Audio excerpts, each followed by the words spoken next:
Happy International Women's Day and welcome to the Athletes Unlimited preview show. I'm Christina Williams, joined by my co-host, Athletes Unlimited digital reporter, Savanna Collins. And as you can see, she's in Dallas and I'm in New York this week. So we are virtual.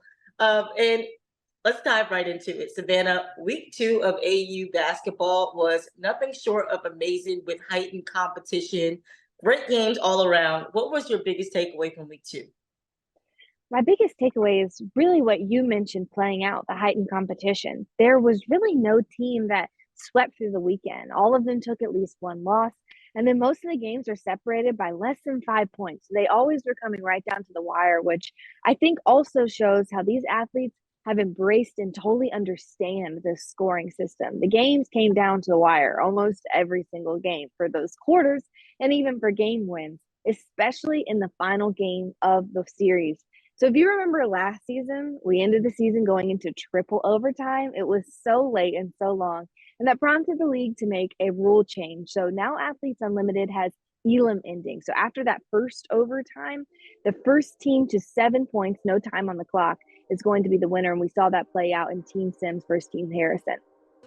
There was 3 lead changes between both teams, and then Courtney Williams came in clutch with a jump shot in the lane to give Team Harrison their first win of the weekend, 107-109 in a comeback win. It was Courtney Williams who earned the MVP 1 honors with her game winner, plus a double-double effort with 20 points and a game-high 10 assists for the night. And then Odyssey Sims, we have to talk about her. She was undeniable as MVP 2. She posted a near triple-double with a career-high 37 points off 10 of 25 shooting from the field, along with 8 rebounds and 8 assists for the night. So Savanna, Team Sims finished 2-1 in this past week. She is 4-2 overall this season as a captain. What do you think has been working for her this year compared to last year? Yeah, coming into this season, Odyssey Sims said that she's taking a new and really a better approach in season 2. And that's just coming from experience. She's one of our returners from season 1. She's been a captain. But the big things that she's talked about is that she wanted to be more strategic when it came to building her teams, especially week to week. So one thing that she looks at now a little bit more than she did last season is, okay, who played well in week 1? Who should I draft in week 2? Who fits within my system? Who have I heard great things about when it's maybe them on the bench or being a teammate in practice? So she's trying to be really intentional with her picks and building her teams in a strategic way that complements the AU scoring system, obviously her personal high energy game, and really putting together teams that can go 2-1, like you mentioned. And it's why she's the gold team captain again this week. And she's ahead by over 300 points on the leaderboard right now from that number 2 spot. Yeah, I'm really liking how Odyssey has become super comfortable this season, and her leadership skills is really showing through and through week to week. So Melissa Smith and Naz Hillman, they're going to return for the second straight week as a captain, and Kelsey Mitchell will make her AU season 2 debut as a captain coming into week 3. Let's take a look at all of their journeys and how they ended up where they are today. Starting with Kelsey Mitchell, she ranks first in 3-pointers with 22, and she ties first for the most voted MVP in week 2 with Sims with 180 points. Now, Savanna, I know that you were at the draft this past week. What was the atmosphere like? And can you talk about a little bit of Kelsey Mitchell's strategy coming into week 3 as a captain? Totally. But, this week at the draft was chippy, but in like a fun way. And I think it's because these captains are getting so comfortable seeing each other every Sunday. And I think they're starting to pick up on each other's picks. But I will say the one captain that was fairly quiet, was really focused and kind of serious too, was Kelsey Mitchell. But I get it. It's been a while since she's had to draft her own team in this way, since week 1, season 1. So she hasn't really had to take on this role in a while with Athletes Unlimited. She took the full 2 minutes to make her picks. There was no not eating up all of that time, but I get it. She wanted to be super intentional and come up with a strategy that fits her as a player, obviously fits in with her as a facilitator. So I'm excited to see her maybe take some deep breaths this week at practice and kind of start to enjoy this experience now that draft day is done. It's so interesting that you said that because I actually spoke to Kelsey last year when she was a captain, and she told me that, I'm just a player's player. I leave the coaching up to the actual coaches. So I'm really interested to see how this roster pans out. But she's been a leader. She is the captain of the Indiana Fever, which noticeably this week there are no Fever teammates on her team this week. So that's going to be interesting to see her work with an entirely new group and how the chemistry connects with that roster. And also, we get that duo back of Sydney Colson and Kelsey Mitchell this week. They were together 4 out of 5 weeks last season. And so Sydney Colson, she's been a super efficient scorer, especially from the three. And so I'm excited to see that duo back together. And then we get Isabel Harrison and Courtney Williams. They've been together for all 3 weeks so far. And so it'll be really fun to see them play again for week 3 for Team Mitchell. Let's take a look at this week's Blue Squad with Naz Hillman. First, how she did it. She had a 33-point game. That was a career high for her, and I think that was really the highlight of her season, as we are seeing that she is really racking up those stat points as the season progresses. She's won the most quarters as a captain, and that really stuck out to me that in 4 teams that were evenly matched, it was Hillman who knew how to get down to the wire and win those quarters. She won 8, more than any other captain last week. So she made up for not having 150 win points in 2 games by picking up those quarter wins. At the draft, Hillman is sticking with Simone Augustus for the 2nd week in a row as her facilitator. So they get to be together and really build off what they started last week. She said when it came to her strategy, she knew Kelsey would probably go and get a big with her first pick. So she would be able to get her guard and dream teammate Alicia Gray. That was super important to her. She's a big strategizer. She constantly talks about how the night before, she even has an idea that she might be captain.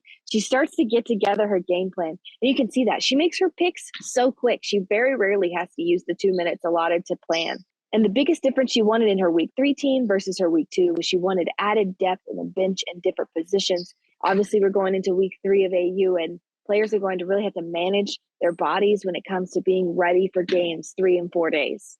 And also, it's going to be a huge week for Team Hillman as Lexi Brown is going to be available for all 3 games. And this is going to be huge in terms of her impact as a shooter. We saw what happened in week 1, where she tied the single game record for 3-pointers, making 6. So I'm super excited to see how this roster pans out. Now let's move on to Team Smith.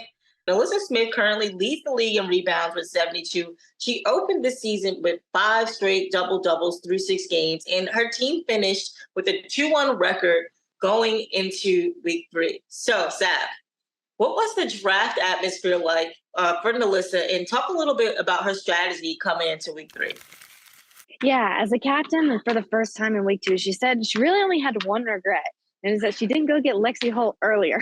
So that was something that she did not mess around about. That was her first pick. She wanted to be with that Fever teammate. I think everybody has been so impressed with Lexi Holt, so I can see why. So she wanted to make sure that was for certain. And then there was one time in the draft where she kind of threw a wrinkle in everybody's picks, and it's when she went and got Teresa Plaison. Naz Hillman was not expecting that. You could see it across her face. But the reason, and Melissa kind of gave us a hint about maybe her offense this week, she wanted to go 5 out, and TP is going to be a big part of that. I think TP is a great pickup for Smith. She's an elite pick and pop shooter. She's versatile. She's a versatile big as well. So I think that her impact on Team Smith this week will be huge, especially for that roster. So let's move on to Team Sims. The first thing that stands out to me was her identical first 2 picks were the same, and picking Jordan Canada and Kirsten Bell early. Sav, what was the atmosphere like going into the draft for Odyssey Sims, who's a captain for the 3rd straight week? Well, one reason I think we need to really look into why she's so comfortable and confident is she's sitting in the same chair. And here's why that matters. Being the gold team captain and really not shifting, 1 week she's orange, 1 week she's blue, she's gold 2 weeks in a row. She knows in this snake draft she's going to get double picks. She likes that. She says that helps her build out her strategy and how she's going to pick one player after the other. And then also keeping in mind, all right, 3 people are picking ahead of me. Who am I going to get by that time? One thing she mentioned is that she really didn't have to deviate from who she planned for her first 5 picks. So she really planned out who she thought the other players were going to go with in their draft. I don't think I've ever seen Odyssey this confident before. She was already chanting 3-0 at the draft studio on Sunday. So you can really tell she's feeling good. And I actually love that familiarity and chemistry building is part of Odyssey's strategy going into week 3. I'm really looking forward to seeing what Team Sims does this week. Yep, we're about halfway through the season. We've seen how things have shifted, but these are the 4 teams heading into these series of games. And now, joining us to help us break down the rosters further and pick our top 4 players to watch this week is ESPN analyst and women's basketball reporter Tarika Foster Brasby. Tarika, welcome to the show. Thanks for having me, guys. I'm excited to be here. Okay, I want to just dive right on in, Tarika. What have been your biggest takeaways from season 2 of Athletes Unlimited Basketball? Wow, that's a great question. I think there actually has just been so many things to be excited about, right? Between the new location, between the amount of players that, have joined this league competing from the W, the implementation of the new rules, like the Elam ending that we just saw this past weekend, right? But I think to me, what's been the most exciting in season 2 has really been the fans, like just seeing the growth of this league from season 1. Every time I turn on Twitter, every time I'm talking to someone, they're talking about traveling to Dallas to catch a game, going to see AU. We just saw stars like Kevin Durant and Chris Paul enjoying some AU hoops this past weekend. And so for me, it just solidifies that this is really an incredible product and that this league is really going to continue to grow. So I'm very excited to see that more than anything else. Definitely. That's so felt in arena when you're seeing fans that you saw last season, even the ones from Vegas that said, hey, I traveled all the way out to Dallas, even though the location has changed. So it's so neat to see the way that they've embraced Athletes Unlimited. I'm with you. That's been so neat about year 2 as it continues to grow. Mm-hmm. Thinking about the basketball side of things for these athletes, we have so many players this year that are finishing out their full rookie year as a pro. They started with the W and now they're kind of closing out year 1 of their pro career with AU. How do you think being a part of this league is going to impact really the trajectory of their career, especially as they're going into maybe their sophomore season as a pro? Yeah, that's a great question. And, Savanna, the first person that comes to mind when I think about that is Dejanay Carrington. Like, I can recall her rookie year as someone who covers the Connecticut Sun extensively as their sideline reporter. And then I remember seeing how AU really helped to mature her game, so to speak. I even asked her about it. I was like, you are like balling. And how did AU help you in that? And she said, really from the coaching side, it just really gave her a different perspective. And then you could see that in year 2 for her in the WNBA, as she was a critical piece to Connecticut's run to the WNBA finals. And so I think her story really helped to, encourage other WNBA players to want to sign up and really fuel the surge of WNBA players that signed up this week. And so now, as we look on again, Nas and Alyssa, they're sitting in the captain's chair again. They're getting an opportunity to lead differently than they usually do on the court just by being outstanding players. And I think those same things can happen for Westbrook and Bell and Veronica Burton. I mean, these are opportunities for them to get the experience and discover other aspects of their game. So I'm certainly sure that it's also going to translate over into the WNBA for them as well. Absolutely, T. And as you mentioned, Nas and Alyssa, they're AU rookies and they're heading into their second straight week of being captain. So I have to ask you, who are your top 4 players to watch this week in AU? See, I hate these questions because now my mentions are about to be crazy when I will say somebody. So the first person that comes to mind for me is a fan favorite, and that's Courtney Williams. She's always fun to watch, 20 points, 10 assists against Team Sims. Like, she's just always much watch, right? And then I guess secondly, I would have to say Odyssey. I mean, for obvious reasons, right? She's sitting at the top of the leaderboard. Even though they dropped the game, she still gave us 37 points. And Odyssey is just such a great story. I mean, compared to how her first year in AU didn't really see much in the W column, and now like she's killing it. So I definitely want to say Odyssey. I think Isabel Harrison is someone that we have to keep an eye on too. I know she dropped a few spots out of the captain's position, but she still managed to have an MVP3 performance, 499 points on the leaderboard. I think Izzy is someone that you have to keep watching. You can't just count her out, right? And then lastly, I would say Jordan Canada. I think she is someone who is continuing to elevate her game. I know she moved up 5 points this week. So I think she's someone that can continue to keep climbing, and I would definitely keep my eyes on her. And Sav, what about you? Who are your top 4 for this week? Man, okay. I think thinking about my top 4 this week, I think I did all right last week. I have 2 who stayed as a captain. Smith, she's back in again, and then Mitchell became a captain, so I got those 2 right. And then Bradford jumped 4 spots. I thought she maybe would have moved a little bit higher than last week. So this week, I'm going based on who in week 3 with their team and with how they've been doing, I think will continue to grow. So the one that sticks out to me, I'm sure we're all going to say her name today, is Odyssey Sim. She continues to be the highest stat point earner. And that's the category that sticks out to me, is even in the win-loss column, she gets it done on the court better than anybody else right now. It shows on the leaderboard. Then you have Lexi Hull. So if you just look at week 2, she was 3rd overall. So she's my one to watch this week. I think she's going to be super involved in Alyssa Smith's offense. There's a reason she picked her so early. And these I'm going to do as a pair, because I think they've got something going on that we're really going to see come to fruition in week 3, Alicia Gray and Naz Hillman. There's no denying the chemistry that they have, obviously being dream teammates.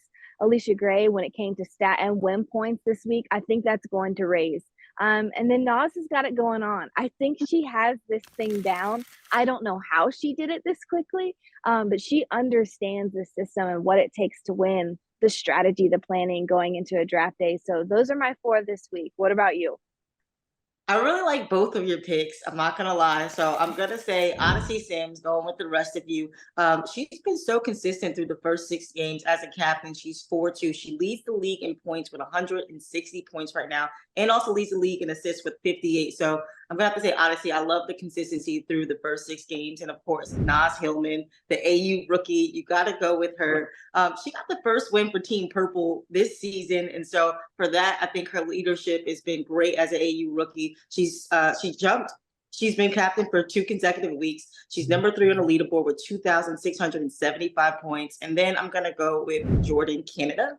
She's an elite guard who's one of the best, I think, in this league in terms of being able to score in transition. She jumped the leaderboard 5 positions, as Tarika said. So for that, I'm gonna have to go with Jordan Canada. And then lastly, I'm gonna go with Melissa Smith. For obvious reasons. She's great on both ends of the floor.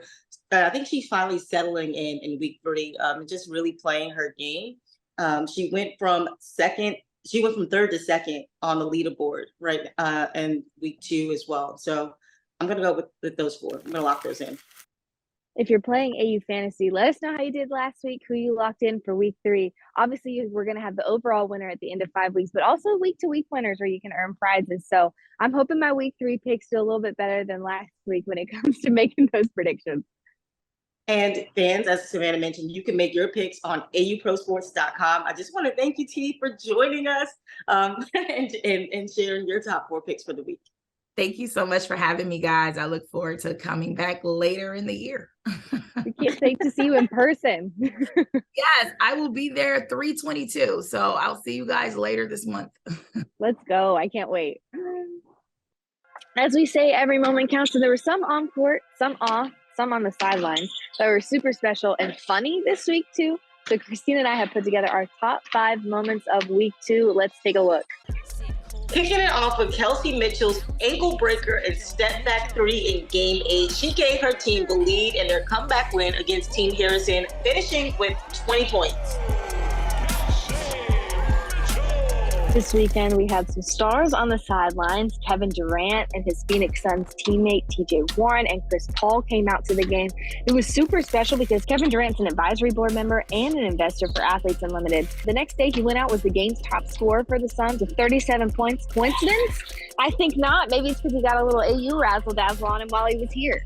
Moving on to one of the funniest moments of this week, Natasha Cloud pants Sydney Colson mid-game. It was during the 4th quarter. Cloud pulled down Colson's pants as her teammate prepared to shoot a free throw, but Sydney Colson got the last laugh. She had 16 points in Team Smith's win over Team Harrison. Our next moment is Isabel Harrison's 40-piece. She was 15 for 23 from the field.